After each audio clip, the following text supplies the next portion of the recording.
Good evening. It is 6:00 p.m. on Tuesday, August the 10th. I'd like to call our city council meeting to order. I also want to welcome everyone who's in our city council chambers, as well as Brady Johnson and our listening audience at WCBU. I'd also like to welcome the audience watching through cable channel 22. Madam Clerk, the council mics are open. Can you please call the roll? Let me get your mic open. Thank you. Mayor Ali, Present. Councilmember Allen, Present.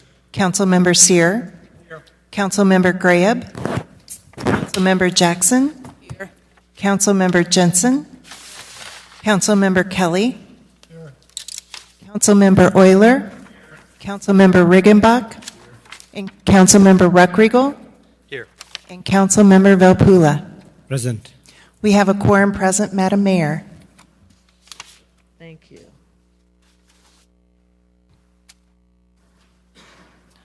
Before we stand for a moment of silent prayer or silent reflection, I'd like to ask you to please keep the family of former City Council member Frank Renner in your thoughts. Mr. Renner passed away on August the 6th. Also, please keep the family of Pete Pascal, a longtime Peoria businessman and humanitarian. Keep this family in your thoughts. Mr. Pascal passed away on July 30th.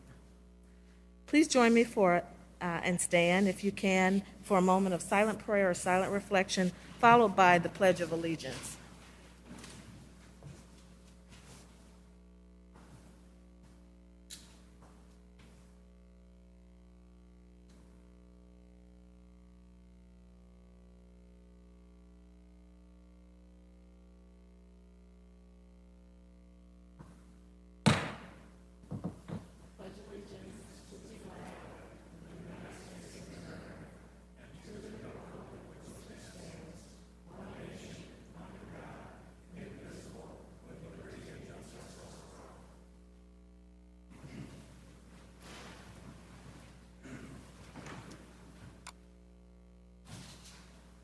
Madam Clerk?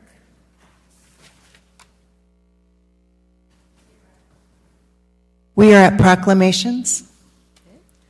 And we have one proclamation today celebrating the 90th anniversary of the Peoria Motorcycle Club.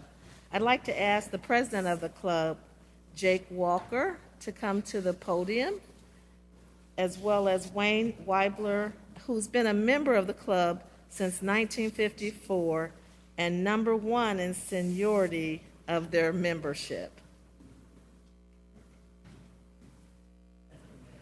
You're welcome. Council for the proclamation. I'm honored to receive this recognition along with our longest-serving member, Wayne Weibler, on behalf of our club. We're truly blessed to have been supported by the Peoria community for 90 years and counting in sharing our passion for motorcycles and motorcycle racing. We're having two huge events this year, and they happen to be coming right up. The 21st of August, we have our 74th national race, and it's the Law Tiger Peoria TT, presented by Country Saloon. And many of you know of our club and the TT by the term Grand National, and that's what the race was known as for many years. And then the weekend following that, we're having a 3-day weekend, a celebration of our 90th anniversary, and we have camping. We're building 2 brand new tracks, a pit bike track and a mini TT, which will be raced on Friday and Saturday. We have a concert, and then we have another big TT race that's put on by Extreme Flat Track on the 29th. So I invite you all to come, and as my wife would say, come see me and I'll buy you a PMC burger. That's great. Mr. Weibler, did you want to make a comment? Well, all I can say is I've been around for a long time.